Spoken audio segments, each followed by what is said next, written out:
Hey there. Let me read you some scripture today. This is from Ecclesiastes chapter 3.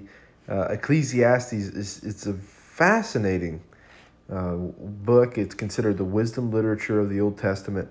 It's just some very interesting, deep things, and everything in it's so true, and it's so deeply true that is just absolutely fascinating.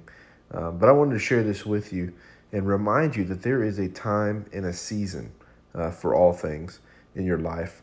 It says there is an occasion for everything, and a time for every activity under heaven, a time to give birth and a time to die, a time to plant and a time to uproot, a time to kill and a time to heal, a time to tear down and a time to build, a time to weep and a time to laugh, a time to mourn and a time to dance, a time to throw stones and a time to gather stones, a time to embrace and a time to avoid embracing, a time to search and a time to count as lost, a time to keep and a time to throw away, a time to tear and a time to sow, a time to be silent and a time to speak, a time to love and a time to hate, a time for war and a time for peace.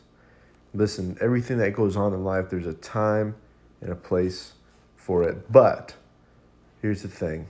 You don't want to miss any of that stuff, but you also don't want to be just so wound up in this mystery of time that you forget what's really important. And that's glorifying God.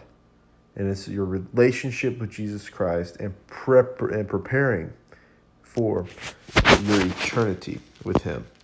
So thank you so much for listening, and